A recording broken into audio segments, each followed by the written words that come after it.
Hi, my pals. I'm going to try to keep this video where I talk about materials and expectations pretty quick because I don't want to make my video too long. So today we are going to be drawing some sheep. As you can see here, I have big sheep, medium sheep, and small sheep. So in the beginning of the video with my document camera that you'll see in just a second, I point out to you why there are big sheep, medium sheep, and little sheep. Why are they there? Well, that's because in perspective pieces like this, where we can see from very far away or too very far away, things get smaller.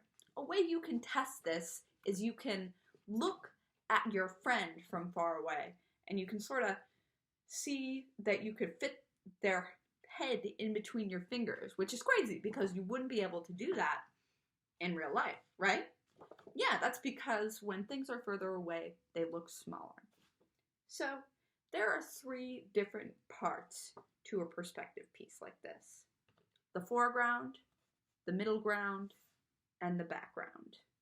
So something I want from you when you make this is for you to have a foreground, a front, a middle ground, the middle, and the background. One way you could differentiate between these three different sections is with these different lines that separate the different hilly paths that these sheep are hanging out on. And then another way that you could differentiate it is by having at least one sheep in the foreground, at least one in the middle ground, and at least one in the background. So your expectations, there's just two expectations. What I need from you is for this drawing to have a foreground, a middle ground, and a background, and I want one sheep in the foreground, one sheep in the middle ground, and one sheep in the background, or more sheep in all of those different layers of this drawing. As far as materials go, I just used a piece of paper, a piece of drawing paper. It's a little smaller so you can see it on my document camera. You can make it bigger if you want, or you can make it smaller. I used Sharpies, different colored Sharpies. I used regular Sharpies, and then I used one of those ultra thin Sharpies for the stuff in the background here. And I also used some crayons. But beyond that, those are the only materials that I used. I would recommend using these materials, but it's not the most important thing to have these materials to use. It's up to you really what you want to use. That, I think, is all. And let's get to this video. Hey, art pals. It's me, Miss P. So you can see here that I have a landscape, and it's got a bunch of different layers. And I'm going to tell you about these different layers and why we actually are going to have them in our little piece of artwork today. You'll see here I put a little piece of paper that says foreground in the front. So when you're looking at landscapes like this, the stuff in the very front is the foreground. The stuff in the middle is the middle ground. So that little hill and the trees and the house are in the middle ground. Lastly, we have the background. So the background is where we have those mountains and the clouds and the sky. So all of those are in the background. We also have a horizon line. A horizon line is where the ground meets the sky. That line in between them, I know it's a little hard to see right now because I drew all those clouds, but where the mountains reach the sky, that's the horizon line. Now I have this little arrow that says foreshortening. You can see that the river I have going through my piece is getting smaller and smaller as I go further and further towards the background and towards the horizon line. And that's called foreshortening, when you're looking at something head on, but it's getting smaller and smaller as it gets further and further away. Okay, now that I've explained that stuff to you, we're going to draw our own little landscape with the foreground, middle ground, and background. I'm starting with a sheep that's going to be in my foreground. Drawing a little nose and a little mouth for my sheep and some eyes. Then my sheep has a big fluffy body, obviously, so I'm drawing it almost as if I would draw a cloud. And my sheep is going off the paper to sort of show that this sheep is in the very front. He is the foreground sheep. I'm going to draw some middle ground sheep too, and these sheep are a little bit smaller because they're a little bit further back. They're higher up on my paper, and they're going to be closer to that horizon line we were talking about, where the sky meets the ground. The closer they get to the horizon line, the smaller they will be. I'm drawing little rectangles for the legs of my sheep, and the heads are pretty simple. It's like a dog's head, I would say. Little poof ball of fur on my sheep's head over there. Got some more lines. I'm going to draw a little fence, and I sort of mess up this fence and I end up going and fixing it later. But as you can see here, I'm just drawing some rectangles with sort of pointed tops on them. I ended up wishing I didn't draw them as rectangles and just drew them right to the bottom of that line I drew that was supposed to be the land, and I kind of fixed them up. I didn't love how this came out, but it's going to be a little bit of a fence for my sheep so they don't, just explore the land. And now I'm doing smaller little rectangles in between those to show the connections of my fence. That stuff is pretty simple.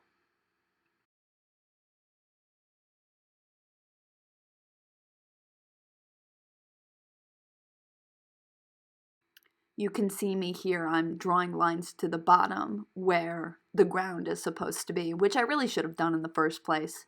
But, that's why you always draw in pencil first, to make up for these mistakes that you might make. And I do later, because later I am going to just outline this whole drawing in Sharpie.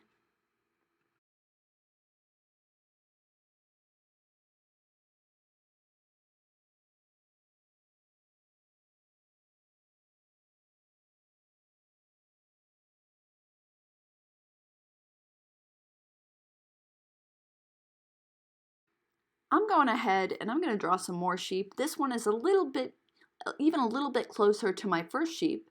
So that one's a little bigger. This guy's eating some grass. A delicious treat for a sheep. We've got some little grassy parts around. Then we're drawing a big mountain and some little sheep right in the background because, we're getting pretty close to our horizon line. So like I said, the sheep are going to be a little bit smaller. There's something else I want to mention. So something else about perspective projects, which is what we're doing, a perspective project, is the closer you are to the front, the foreground, the more detailed the piece is going to be. The colors are going to be richer and sort of brighter. And then as you go further and further away, they're going to get a little bit duller and there's not going to be as many details. So you'll see that as I keep drawing. So now I'm pretty much getting to my horizon line. I'm drawing my clouds and my mountains. And yeah, so at this point, I have my background and my horizon line all in there, just throwing in some clouds and some details with the grass.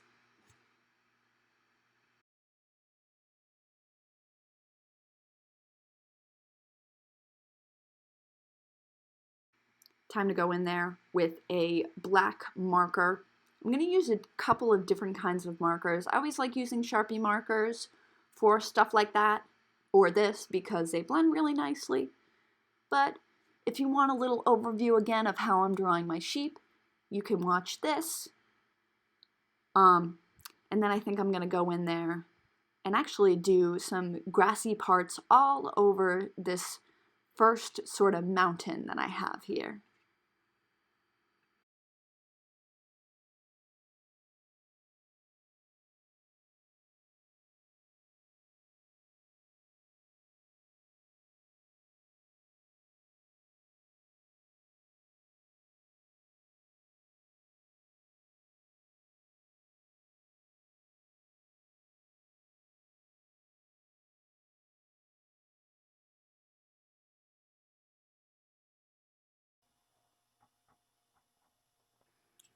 Here you can see I've taken a thinner Sharpie, and I'm using that for the smaller details in the back just because I want to keep some of these details I had, and I realized the Sharpie that I had in the beginning um, wasn't really going to allow that. The sheep would, kind of disappear behind the thick Sharpie line. So I'm using a thinner Sharpie for this. Um, and of course you could just do this with a colored pencil or a regular pen, like a ballpoint pen would work great for this. If you don't have a thinner Sharpie, there's lots of things you can use.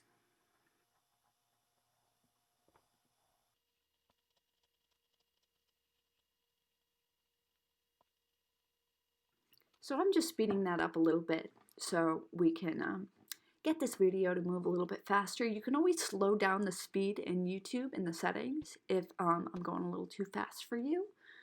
But yeah, I'm just doing my little cloudy sheep and my background. I fixed up my fence there, and I'm gonna erase all those details. Or not details, I'm gonna erase all those pencil lines.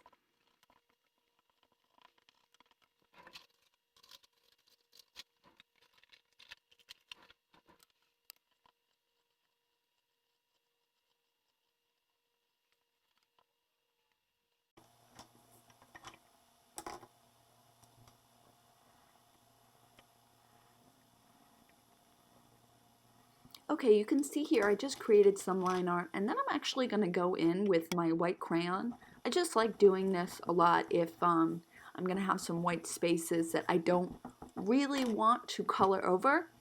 And I've done this before, that crayon makes a nice resist for those little fence posts, because I know when I go over and color them with Sharpie, I don't want them to be all green. I want a white picket fence. So I'm going to do that, and I'm going to actually do that around the bodies of my sheep as well. They're big puffy parts. I'm going to kind of go around them with a crayon so that, when I'm coloring everything in, my sheep aren't, I don't end up coloring into my sheep at all.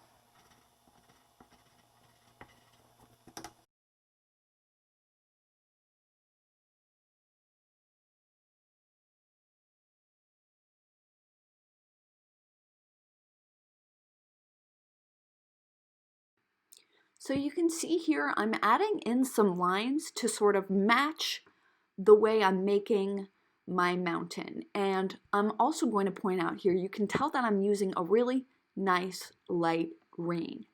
Remember how before I said that as things go further back into the distance, they appear a little less bright?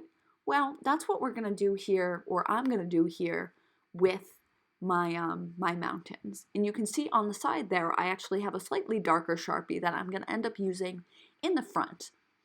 As far as these lines go, you can do an imitation of the style. It's not the most important thing to me. What would be more important to me is having the sheep get smaller as they go further into the distance and having the foreground, middle ground, and background.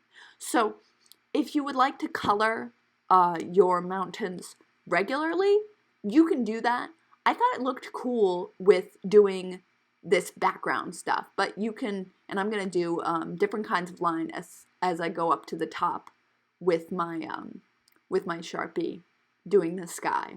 But once again, there are more important parts of this project that I would prefer you to do before you do these stripes. So it's up to you if you would like to do these stripes or just color the whole thing in regularly.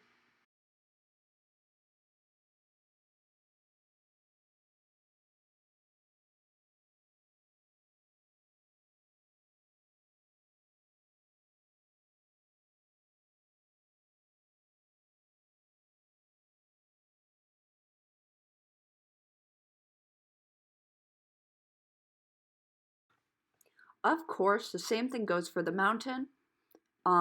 It looks cool though. I feel like it's nice, and I can make these nice little peaks in my mountain, and you can see it all with the line art. It's just one of the cool things that line art can do.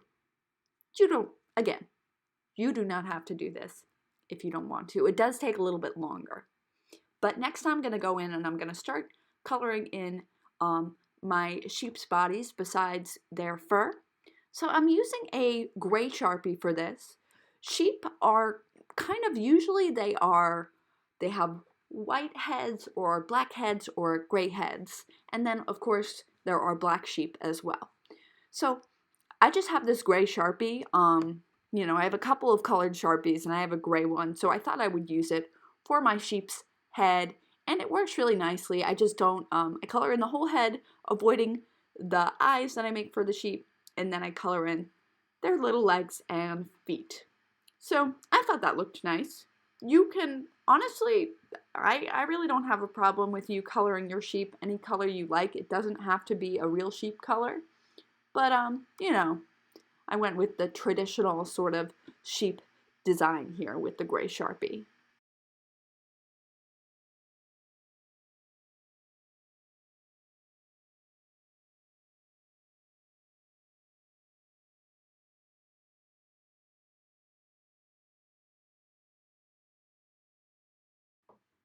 Okie dokie. So we're getting pretty close to the end of this video. I end up not really coloring in the bodies of my sheep at all, or the clouds, or really the picket fence besides that crayon I put over it, because I don't need to. But you can see here that I'm using my darker Sharpie in the front to demonstrate how when things are closer, they're a little bit brighter. There's a little bit more color in that. So I'm going to do that again. I just grabbed some crayons because I don't have any other colored Sharpies that are green that work. So I just went with the crayons and colored in the whole thing to have a different effect. Yeah, it's fun to experiment with different ways of coloring and different materials. So use what materials you have. You know what I mean? So yeah, I'm just gonna take some time to color that in, going nice and slow, and taking my time and making it look really nice.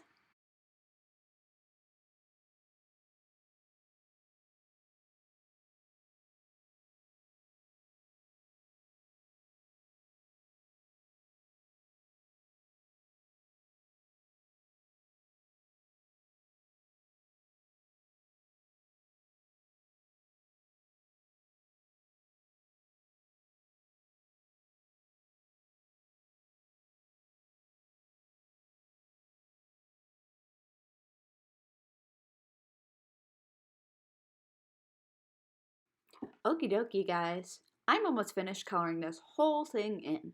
So, I'm gonna close out the video pretty soon. Thanks for watching this all the way through, and I'm looking forward to seeing your own little sheep. Please let me know if you have any questions, and I will see you all soon. Bye-bye.